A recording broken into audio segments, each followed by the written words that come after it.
So I decided to save Halloween Kills for Halloween. Halloween is one of those franchises that I should love, but I don't. Halloween was originally intended to be an anthology series of films that took place on Halloween.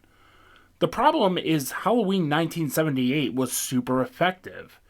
It is such a genuinely great movie that it was hard for each subsequent sequel to live up to it. Halloween 3 is great because it wasn't a Michael Myers movie. It's because Michael Myers was so iconic that Halloween 3 was seen as a failure. After Halloween 3, it devolved into silliness.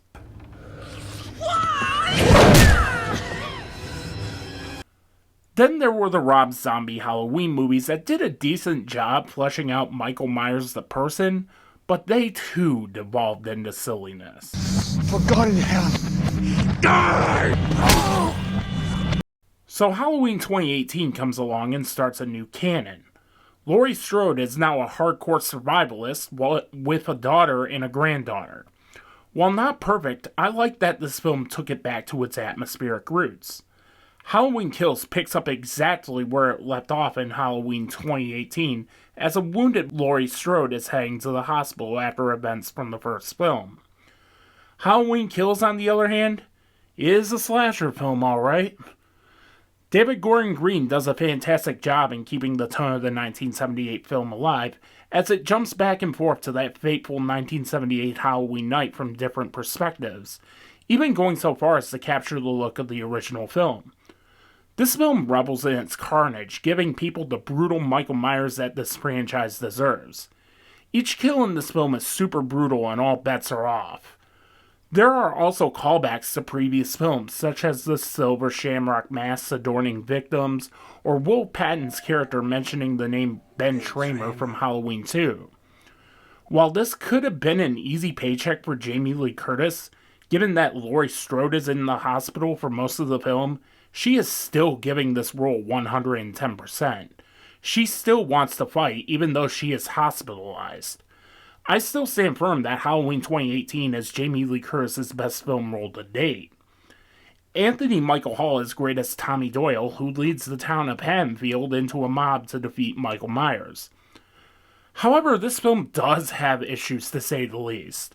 You have characters who are mostly there to be cannon fodder or fan service. The film keeps coming back to a wacky gay couple straight out of a Chuck Lorre sitcom who now resides in Michael Myers' house. It just gets to a point of, okay, when are these two going to die? Then there's the matter of the series as a whole. David Gordon Green and Danny McBride said that Halloween 2018 was going to be a reset. I guess Universal Pictures told them, what's happening? Yeah, we released Halloween 2 and 3. So if you guys could just go ahead and do the series as a whole, that would be great. Don't get me wrong, I appreciate the Silver Shamrock callback and Ben Tramer reference, but there is a bigger fish to fry. The third act. Oh boy! This third act shit the bed harder than Amber Heard. I'm going to go into spoilers, so here's the star rating. I'm going to give Halloween Kills a 2.5 out of 5. Spoilers in 3, 2, 1. You've been warned. Okay, so let me get this straight. Michael Myers is about 6'3". How the fuck does this town confuse Michael Myers for a guy who looks like a taller version of Danny DeVito and is completely non-threatening? The television at the beginning explicitly states they are escaped mental patients, not that they are the killers. I get the angle David Gordon Green is trying to go for, but it is so horribly executed. Then there is the final confrontation. I love how everybody thinks they can defeat a man who survived being burnt alive, and they all just stand there and die.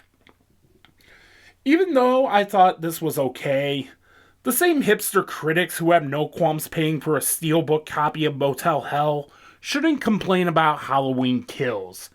I just really hope that David Gordon Green has a War for the Planet of the Apes or Blade Runner 2049 level Halloween movie with Halloween Ends. Because Halloween Ends is either going to make or break this franchise. Be sure to like, comment, share, spread the word of New Realms Media. Follow me on all my socials at New Realms Media. And until then, happy Halloween.